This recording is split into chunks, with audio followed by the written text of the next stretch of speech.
say I'm born to be great. Mm. And I'm not going to stop until I maximize my potentials. I can do all things through Christ who strengthens me. I'm not even there yet. My dreams sometimes it scares me. It's bigger than me. Right? That's why I said it's a calling. Right? Growth for me, it's continuous. It's ongoing. So you have to continue to develop yourself. So make sure that you are better than the way you were, yesterday. When you see me next year, I'm going to be bigger than this. I'm going to be better than this because I'm unstoppable.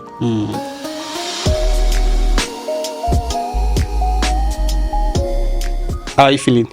I'm feeling great. Yeah, Thank you for having me. Thank you so much for coming, actually. AfrikSoupIsland or Island? AfrikSoupIsland. Island, yeah, that's why. So I just like to see so you can correct me. So, how do you come about the name AfrikSoupIsland? That's a good question. So it's just the way the name sounds, AfrikSoupIsland, right? So AfrikSoupIsland. Yes, so it's a place where you can get some varieties of Nigerian African flavored dishes. Because most of the Nigerian foods are, soup based, right? So that was how we came up with the name. A place where you can get variety of flavored dishes. Who came about the name? Who actually gave you the name? Myself. Yes. Myself and my husband, actually. That makes sense. So why do you start cooking in the first place? Well, I get that question from a whole lot of people. And for me, right, cooking has been part of me since I was a kid, right? The joy of me satisfying people through taste bud has lived with me all through my life, right? So, and I get a whole lot of fulfillment when I see people eat my food and they are satisfied. But I never saw it as something that I could make money from.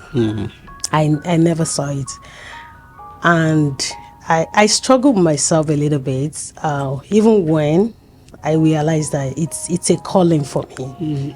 It's not something that I just need to do and just for a period of time, like just stop, right? It's a calling, and I'm here to just fulfill that part of me, just the way God has planted it. That makes sense. Yeah, I used to hear that word a lot. Cooking is a calling.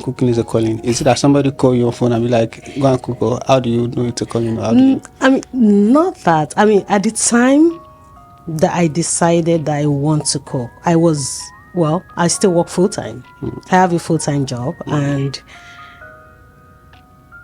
it's something that I've been praying about for a while. For years, I knew that I was going to venture into a business, but I didn't have a clear path of the type of business that God wants me to do. I prayed and I got a confirmation. And I know, a whole lot of people, my friend, my aunties, told me the same. Like I said, it was a struggle for me to accept, having a full-time job and having to combine that. It was a little bit of a challenge for me, but I thank God that since I've started, it's an evidence that this is what God wants me to do. It's really there is a proof, and yeah, let me just put it that way. Yeah, that sounds challenging. I always wonder how people do full-time work and also have a business by the side. Yeah. I've been trying to start IT since like I'm going to start one IT job and do it while I'm here. But every time I start the course, I just slip off. I mean, you just have to It's a go lot for of work. it. Yeah, it's a lot of work.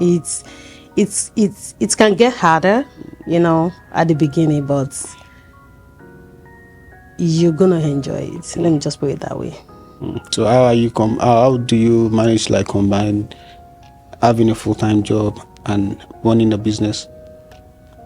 How are you able to combine it? How are you like, coping? So let me say, let me first of all say thank you. I mean, I want to thank God for the strength that He has given me. And even sometimes I ask myself, like, how am I able, or how I've been able to achieve everything that I've been able to achieve? But I don't know, but it's all God, right? And there's one Bible verse that says, I think 1 Corinthians 10:13, that says, God will not give you something that you cannot handle. Yeah. And I think that is my own case. I mean, hearing it feels impossible, but it's actually possible as long as you stay focused. You know where you are going. I have a clear path, right? I know what I want to do. I know what God wants me to do, and at the same time, I mean, that's the God part, right? I know I have a whole lot of things going on, so prioritizing things and scheduling, right? So if I don't schedule, it's probably not going to get done, right? So I make sure that I prioritize, I make sure that I schedule, and cooking is more. I do cooking on a weekend, right? Maybe Fridays, Saturdays, and some days or Sundays occasionally. My full-time job is just Monday through Friday, and I have people that holds me accountable as well. I have a great support system. They hold me accountable. Even my friends, once I tell them this is what I want to do, they hold me accountable. My husband, my sisters, I mean, without them, I wouldn't have been able to pull this together. Yeah, it's good to have a good support system. I don't know how most of us will be able to like go through our day-to-day life doing everything alone. It's just not easy. It's just not easy. So now that let's put the business aside.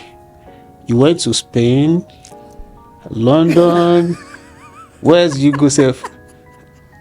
I see only Spain and London and Nigeria. Oh Lord. Tell me about it, and how long have you been planning to travel that? Like, I don't know. I just keep saying, is it bizarre? Then I saw you on is it boat or yacht? Then I saw something. I'm like, I'm going to ask this whenever you're back. So why and how long do you take you to like plan all of those? And why do you decide to go on that trip? Well, I have a busy schedule, right? But I know when to take a break when I need to. Right? I mean, that's very, very important as a business owner. Right? So for the Spain one, actually, that was for my birthday. Yeah. So I decided that I wasn't going to have a big party. I just wanted to relax, thank God, with some close family friends, or few of my circle. And we decided that okay, Spain is the deal, right? So we went to Spain and we visited some family members in London. And that was not a what's it called? That was not The plan. no, that was the plan, right? But Nigeria, we had to. That was a different trip. That was a different trip. I thought you actually went like Jackie Chan all around the world in 90 days. No. Spain was a different trip. Nigeria was a different trip. So you only went to Spain, but I thought I saw multiple countries.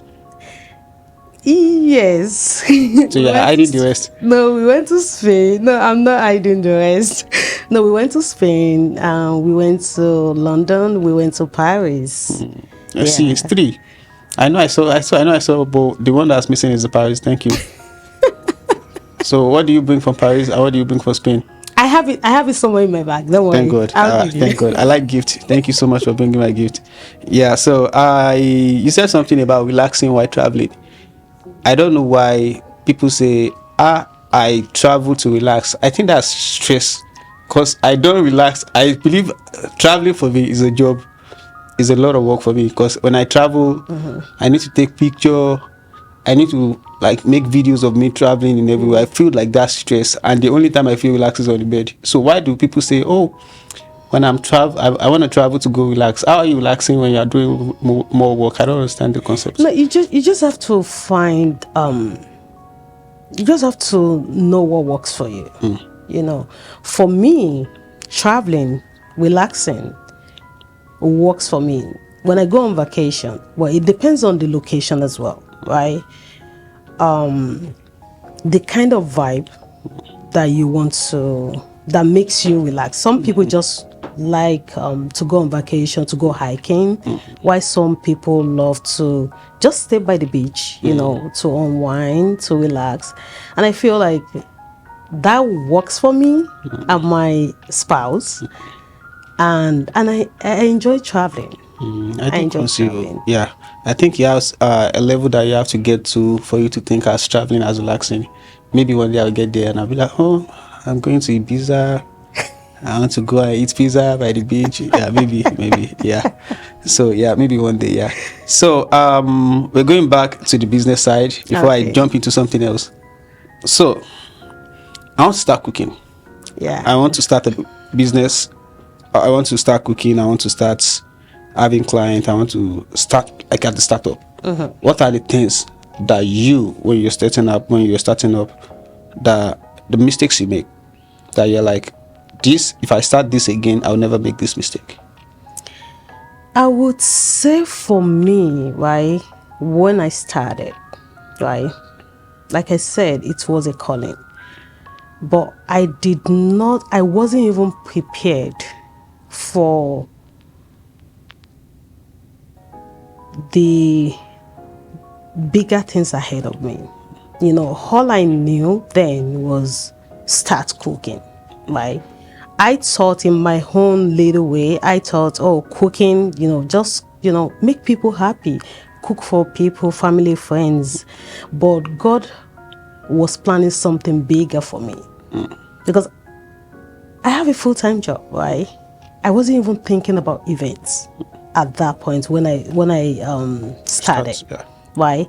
But everything just happened. It was just a confirmation of God's plan for me, right? So for me, I didn't start big. I started small, right? So when people want to start, it depends on what they want to do, what they want to achieve, where they see themselves maybe in the next 5 years or in the next 10 years. So they must be able to draw that plan, that way help them to prepare for the journey ahead. So for some people, they just want to open a restaurant, right? Get a bigger space and start cooking, without, starting small the way I started, Yeah. right? So they just need to figure out what they want to do, what they want to achieve, and where they see themselves in the next, in the nearest future. So according to you, you did not make any mistake? Not that I did not make mistake. Of course, when I started, right, I would say the first mistake that I made, right, was, I think I won't say the first big order that I got, right. I wasn't prepared for it. I wasn't prepared for it because that was not a plan for me, right. So it's actually funny, right? But I got that order. I got a very big pan, which I've not tested. I've not tried. I just started cooking that day. But by the time the food was done, right, the food didn't taste good. The food didn't taste good, and that was as a result of the pot, right? Because I've not tried it out. I just used it. The pot was not good for jollof rice, and this was jollof rice that I made that day. It wasn't good for jollof rice, so I had to trash the food. and prepare another one for the client in order for them to make it in order for me to make them happy. Remember, the goal for me then, I mean, still now, is to make people happy, right? So me serving people food that I cannot eat is just going to be a no-no for me. So it was painful, right? But at the same time, I wanted them to enjoy the food because that's the main goal.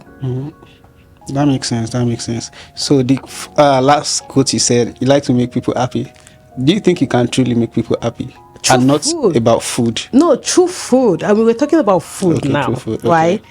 I can make people happy through different ways, right? But we're talking about food, so let's just stick to that. Okay, no problem. No problem. Yeah. Thank you so much for that. Yeah. Since all the conversation we've been having so far, one thing I see that I notice a lot about you is that you don't have space in your heart for hate. It's something you have to think about, like, do I hate this thing, do I hate this thing? But for me, I will have lived like 10 things, like this one, I don't like banga, I don't like this.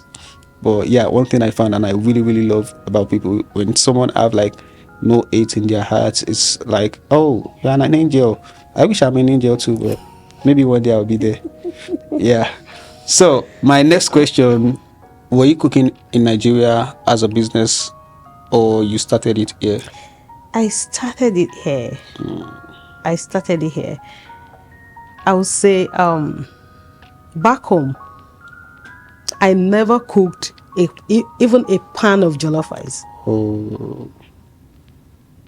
I never cooked even a pan of jollof rice. So, Everything started here. The goal for me when I came in, to work in a corporate setting, that has been my goal. And I've equipped myself to be able to achieve that. And I thank God that I've achieved that. And I'm still achieving it. Congratulations. Right? Yeah, that's a lot. Yeah. But the business side, I just love to cook. I just love to cook. Will you advise everybody to always have a business by the side while they also have a full-time job? It's for people that feel that they can do it. Not everybody will have the strength to be able to combine both together. It's all by grace. But it's a good thing for people to look into. It's a good thing for people to look into. But at the same time, you don't have to overwork yourself if you feel like that is not for you. So, apart from cooking and traveling, what other thing do you enjoy? Do I enjoy? Of course, I love spending time with my family. Yeah, I love spending time with my family. So if you don't see me cooking, doing my 8 to 5, traveling, and I travel with my family. I travel with my family, and that's part of me spending time with them. So, family, business, and travel. No, we have to put God first. Yeah, God is always the first. Yeah, family. Yeah, business, and every other thing can follow. That makes sense. That makes so much sense. So I was going to ask this when I asked about back then in Nigeria. So what business were you doing in Nigeria? So before I traveled, I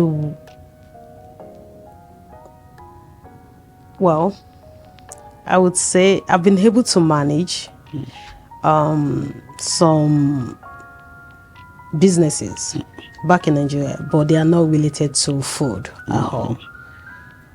So business in Nigeria and business here, what are the differences?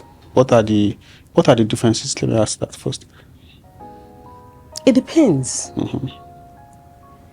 If you want to compare apples to apples, or the business that I ventured in Nigeria, it was more like a clothing line kind of business. what I'm doing currently here is food. So they are two different things. So now let me throw the question this way.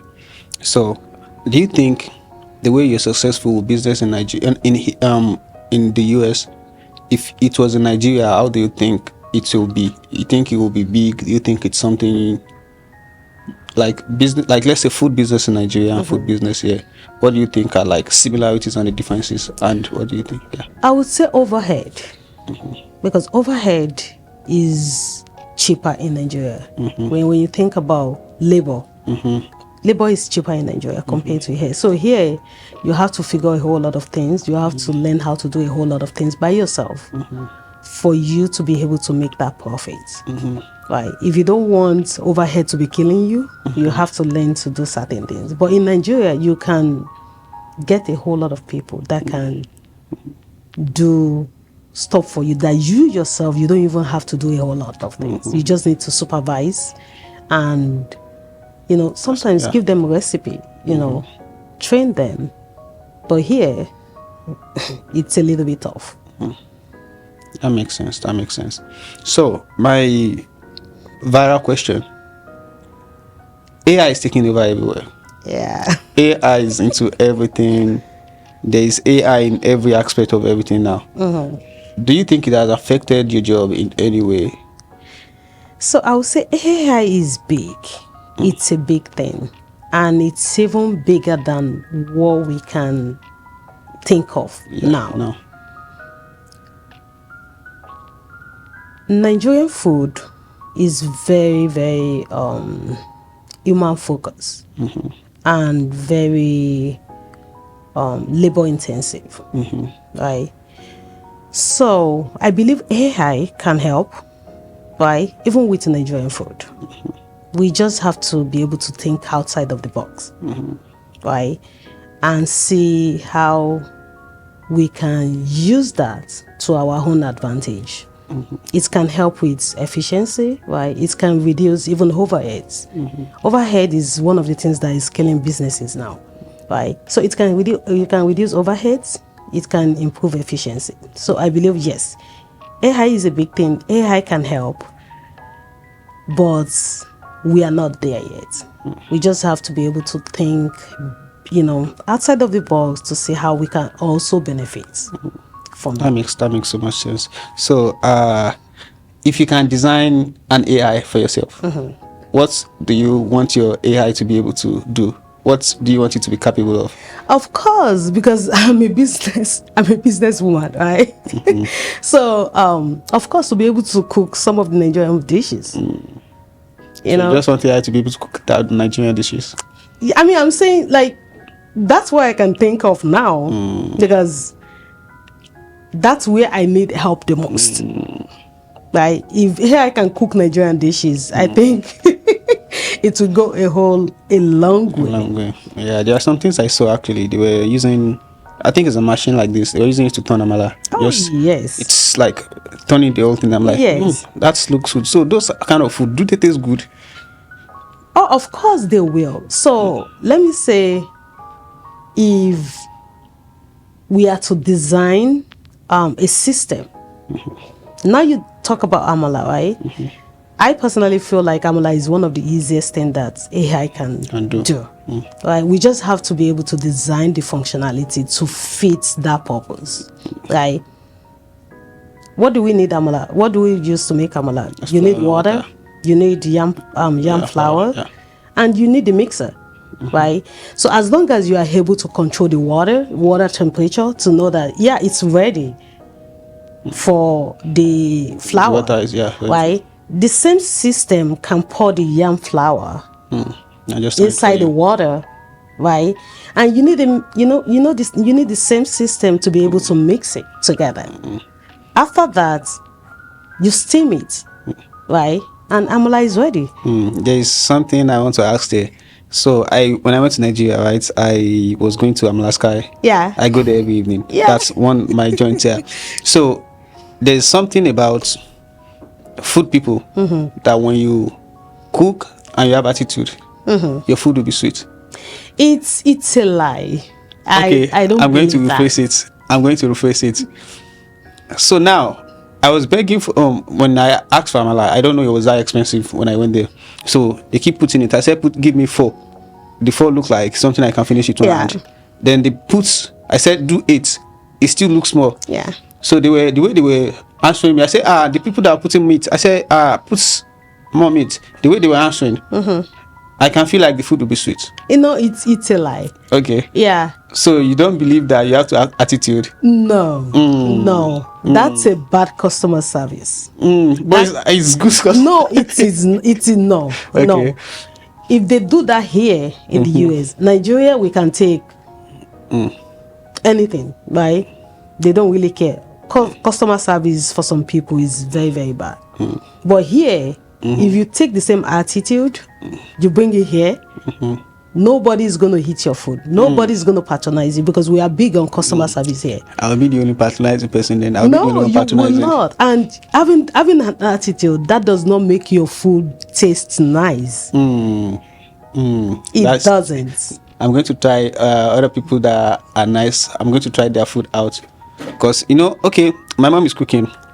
And then there's meat in the pot that was poking out. Then I want to take it. They use that shibby to like knock my hand. Yes. Then I'm going to be like, okay, when it's midnight, I'm going to go eat the meat. Because it's going to be sweet. No, it's not. Because she beat me earlier. So that would be like reward. No. Okay, No. now let me now go back to the AI turning the food and stuff. Reason why I ask about people having attitude with Amala and stuff is that I feel like if AI is cooking Amala, AI they have to have attitude for the food to be sweet. No.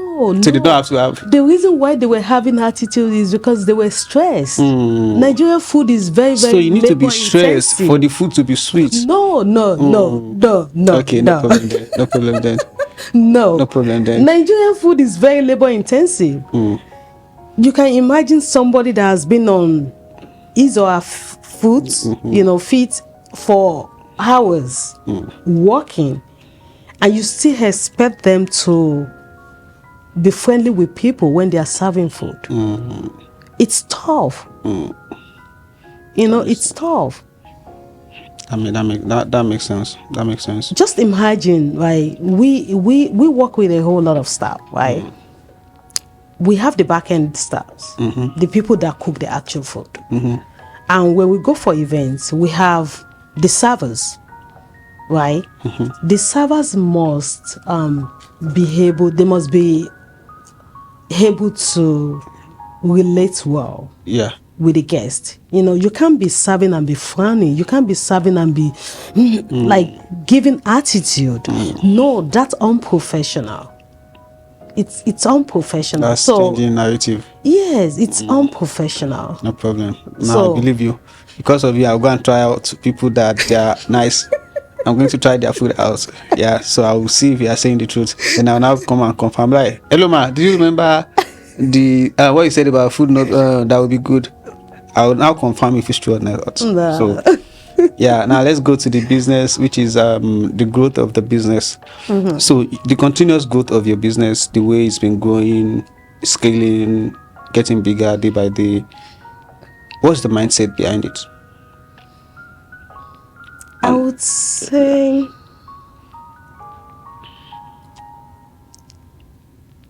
would say I'm born to be great. And I'm not going to stop until I maximize my potentials. I can do all things through Christ who strengthens me. I'm not even there yet. My dreams sometimes it scares me. It's bigger than me. Right? That's why I said it's a calling. Right? Growth for me, it's continuous. It's ongoing. So you have to continue to develop yourself. So make sure that you are better than the way you were, yesterday. When you see me next year, I'm going to be bigger than this. I'm going to be better than this because I'm unstoppable. That's a very, very good mindset. I wish I have it too. So I'll be like, you have it, Fawaz. Come on. Thank you. At least I'll use that as motivation. I'll use it to old body.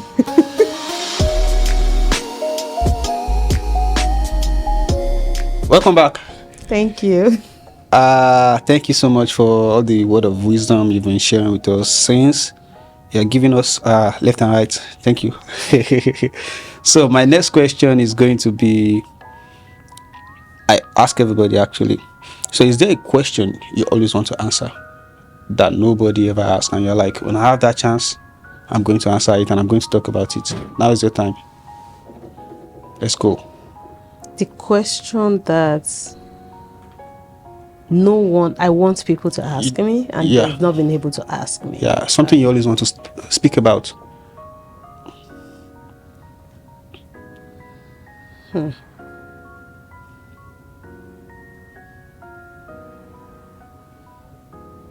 It's about being gracious to people.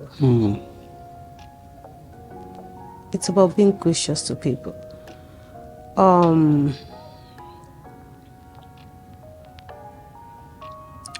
I work with a lot of staff, right? And this is just the way I feel, right? The way we sometimes treat ourselves, right? We just need to do better. We need to do better, compared to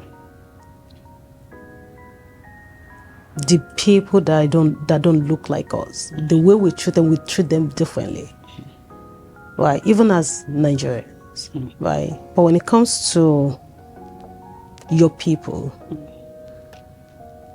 you treat them differently. I just feel like we should be gracious to people across board. Yeah, thank you so much for that. I watched a podcast I think 2 or 3 days ago. There was this guy, I forget his name. I think Kayode Soleron or something, I forget. It said the reason why your staff and people that work for you don't think the way you do is because they cannot. So you should stop screaming at your staff. You should stop screaming at people that work for you, because if they have the capacity, like the way you think, if they have the same mindset, they won't be working for you. So, yeah, continue. Yes, I agree with that.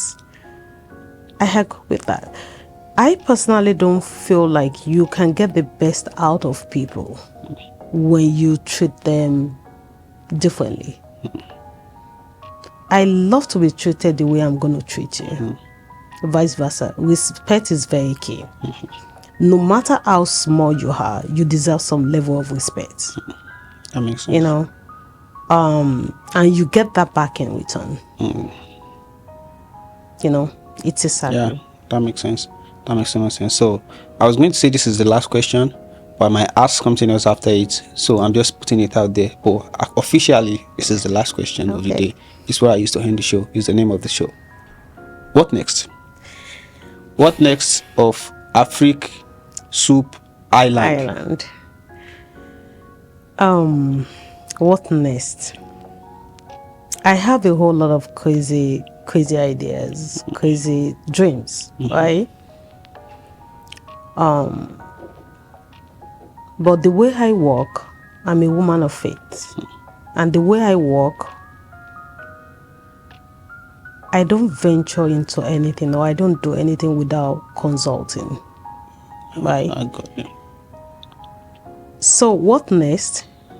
I know is bigger than me, but I just have to wait to get that clearer path of what God wants me to do, how He wants me to go about it, and it will be done. Because I know He's going to back me up, He's going to strengthen me. But as of today, I have no idea. It's good. That's how Moses is too. Moses did not know where he's going in life until, I think, he ran away after he killed someone.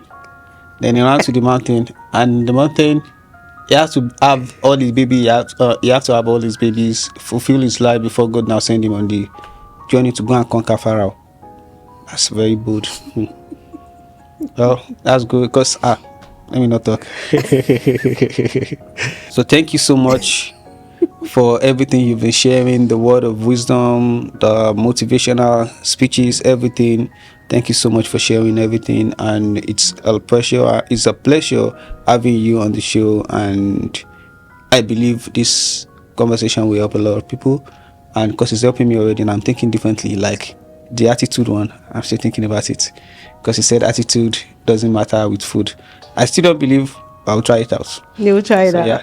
Okay, try it out and let me know Yeah, definitely. what you think. Yeah. So, And we can actually practicalize this, right? So you're gonna get food from me. I'm gonna give you an attitude, right? yeah. Then you're gonna get food some other day. I'm not gonna give you an attitude. Now Yeah. tell me which one is sweeter. Okay. Because when I go to party, I always beg for food. Yeah. When I do pictures, so when I go to parties and I'm like, I want food, and they're like, wait, to be your turn. That food is sweeter. Maybe because Fawaz, no. You know, when I asked last week too, I think last 2 weeks ago, when I asked together, he said, the food is not ready. Just calm down. You know, I was fasting. We package all the vendors. But the food later come. So that's the attitude I'm talking about. But you did not notice it. I'm the one that noticed. But it's okay, don't worry. Fawaz, yeah, you're just a clown. Okay, no problem then. Yeah, I believe that's it, and thank you so much once again. Thank you, Fawaz. Thank you so much. I hope we see you next time. Definitely. Thank you, and peace out.